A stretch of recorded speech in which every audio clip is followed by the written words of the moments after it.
Money can feel like a mystery, but it doesn't have to. The 50-30-20 rule is a simple lens that turns a messy paycheck into a plan you can follow.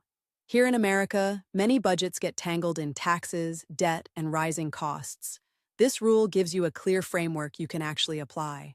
Split your after-tax income into three buckets: 50% for needs, 30% for wants, and 20% for savings and debt.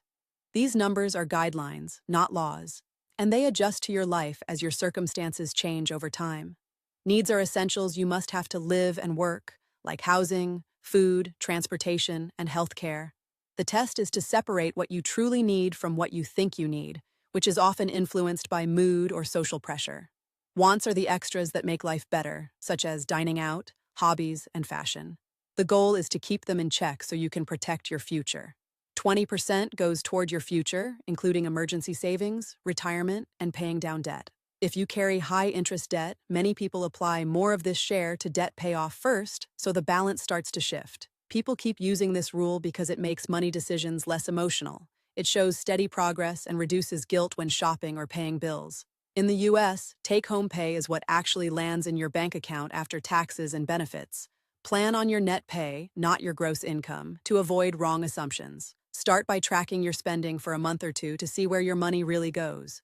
Then, estimate your take-home pay and outline the three buckets in a simple plan. Let's imagine someone brings home $4,000 a month after taxes. That splits into about $2,000 for needs, $1,200 for wants, and $800 for savings and debt. For needs, you might list rent at $1,100, utilities at $120, groceries at $320, transportation at $140, and insurance at around $90. Together, these total about $1,950, which fits comfortably in the $2,000 needs bucket.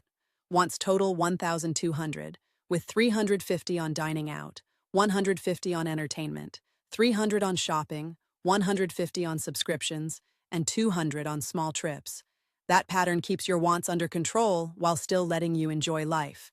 Savings and debt get $800. You could allocate $300 to an emergency fund, $300 to retirement savings, and $200 to speeding up debt payments. Automation is your friend. Set up automatic transfers on payday so the money moves before you have a chance to spend it. Track at least once a week and adjust as needed. Your numbers aren't carved in stone, they are living guidelines that change with life.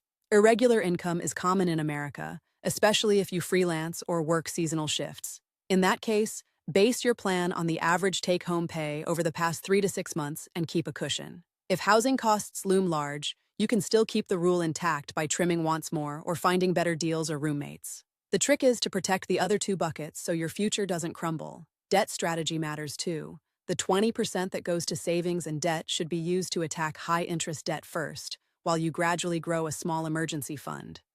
Investing comes in after you have a safe habit. Start with an employer match and a 401k if you have one, then add a Roth IRA or traditional IRA as you can. Sinking funds help you handle irregular costs without derailing your plan. Save small amounts each month for things like car repair, clothes, or gifts. Choose simple tools that you actually use. A straightforward spreadsheet or a dedicated budget app can do the job without turning budgeting into a second full-time job. Common mistakes can creep in. Mistaking wants for needs or ignoring annual costs like insurance premiums can ripple through every month. Another mistake is forgetting taxes and benefits matter. Your take-home pay might be far less than your gross salary, so plan around what lands in your account. Here's a quick story you can use as a mental model. Taylor started with 50-30-20 and watched both her savings and her credit score rise over a year. She found that small, consistent steps beat big, impulsive moves.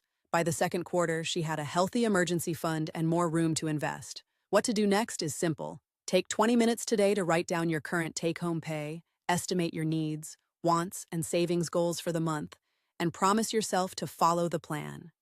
Then set up 2 automatic transfers, one to cover needs and another to fund savings and debt. This turns intention into action even before you wake up. Remember, the 50-30-20 rule is a compass, not a chain. It guides you towards smarter choices without squeezing every last joy from life.